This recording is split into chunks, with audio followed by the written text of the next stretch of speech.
Namaste. Hello everyone guys. This is Dr. Kriti Shukla from Smilocare Orthodontic and Implant Center Kanpur.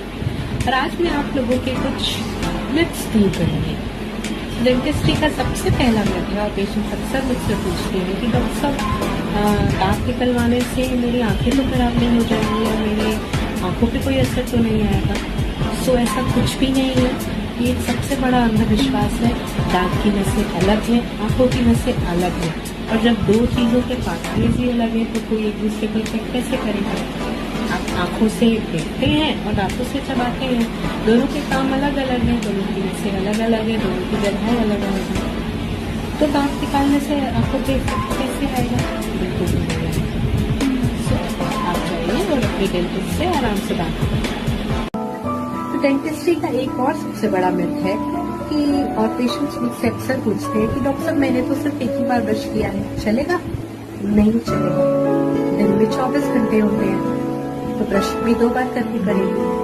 12 घंटे में एक बार तो कम से कम इम्पोर्टेंट है ना। सुबह उठने के बाद, रात को सोने के पहले, और सिर्फ 2 मिनट, ना उससे ज्यादा ना उससे कम। सो ब्रशिंग दिन में 2 बार और सिर्फ 2 मिनट के लिए। अभी मैंने रिसेंटली एक पेशेंट देखा, और ऐसे कई पेशेंट्स हैं जिन्हें एमआरआई कराना है या जो एमआरआई मशीन के इर्द गिर्द काम करते हैं। सो एक बहुत बड़ा फैक्ट है कि अगर आपके मुंह में मेटल का कैप लगा हुआ है या porcelain piece to metal cap लगा हुआ है या ऑर्थोडोंटिक ब्रेसेस है या कोई भी मेटालिक चीज आपके मुंह में यूज हुई है, तो आप एमआरआई मशीन में ना जाएं, क्योंकि एमआरआई मशीन यूजुअली मेटल या मेटल से बनी चीजों को अपनी तरफ अट्रैक्ट करता है। और जो भी कैप लगा होता है, अगर वो टाइटली फिट है दांत से तो वो कैप ढीला हो जाएगा, और अगर वो ढीला है तो वो कैप बाहर भी आ सकता है दांत के। So please do not go to the MRI machine having a metal cap or a metal prosthesis inside your mouth. उसकी जगह पर आप मेटल फ्री प्रोस्थेसिस यूज कर सकते हैं, जैसे कि पॉल सेरामिक क्राउन्स या ज़िकोनिया क्राउन्स या फिर सेरेमिक ब्रेसेस मेटल रिप्लेसमेंट करके भी एमआरआई मशीन के अंदर भी दी जाए। सो अक्सर मुझसे पेशेंट्स के पेरेंट्स या गार्जियंस पूछते हैं कि डॉक्टर साहब हमारे बच्चे के मुंह में अभी दांत तो आए नहीं है, तो फिर हम सफाई कैसे रखें मुंह की? सो ऐसे केसेस में यूजुअली जो बच्चे के दांत नहीं आए होते हैं उसको हम पैक स्टेज बोलते हैं। उसमें हम एक साफ कॉटन लेंगे, sterile cotton, will roll it upon our finger, अच्छे से रोल कर लेंगे उसे अपने मुंह पे।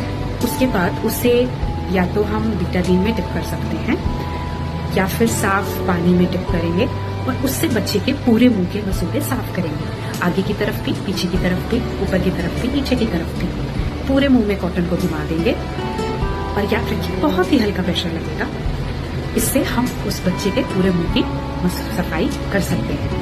यूजुअली आप ये दिन में 2 बार तो करना ही करना चाहिए, एंड आफ्टर ब्रेस्ट फीडिंग या milk intake it is very important. नहीं तो बच्चों के जब दांत आते हैं तो उनके कीड़े लगने के चांसेस बढ़ते हैं। तो बच्चों के मुंह की सफाई करने का सबसे अच्छा तरीका यही है। और जब दांत आ जाते हैं बच्चों के, तब तो will usually brush, make them brush in front of us, हम अपने सामने उनसे ब्रश करवाएंगे।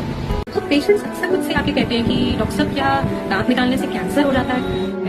कैंसर तब होता है जब या तो आपके शरीर में उसके कीटाणु पहले से मौजूद हो उस जगह पर, या दांत निकालने के बाद वो डेवलप हो गए, ठीक है, या किसी भी ट्रीटमेंट के बाद वो कैंसर सेल्स डेवलप हो जाए। ऐसा जरूरी नहीं है कि दांत निकालने से ही वो डेवलप हो। कैंसर एक ऐसी बीमारी है जिसे डायग्नोज सिर्फ बायोप्सी से ही किया जा सकता है। एकदम से देखकर हम नहीं बता सकते कि ये कैंसर ही है।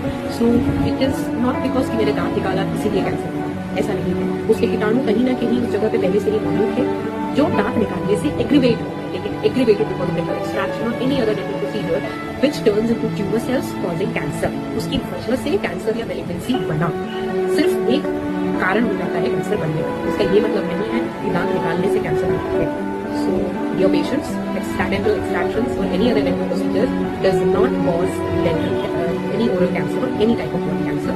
It's just that if you have the tumor aggravating cells or originating cells present in before in the body, it turns into cancer. So, as a dental doctor, मेरी यही सलाह होती है कि हमें किसी भी चीज को इतना बढ़ाना ही नहीं है कि वो इतना विशाल या विकट रूप ले लो। disease is not what causes problem. Your neglection will cause problem. मेरे पास एक पेशेंट आई जो she was referred from her gynaecologist. वो 7 months प्रेग्नेंट भी थी और दांत में बहुत दर्द था उनके। सो मेरी पेशेंट्स को, मेरी प्रेग्नेंट फीमेल्स को एडवाइस ये है कि whenever you are planning your pregnancy or you are just getting in that term of pregnancy, very initial phases, शुरू की एकदम बात है या फिर आपको get a note of my point that get a thorough dental checkup or your dental treatment completely done before your pregnancy term. Pregnancy के पहले आप अपना एक पूरा डेंटल चेकअप करवाइए और कोई ट्रीटमेंट नीडेड है तो प्रेगनेंसी के पहले उसको करवा लीजिए। क्योंकि अगर मैं प्रेगनेंसी को 3 फेजेस में डिवाइड करूं, सो यूजुअली पहले प्रेगनेंसी का जो पहले 3 महीने हैं हम आपको उसमें बहुत ज्यादा ट्रीटमेंट नहीं दे सकते।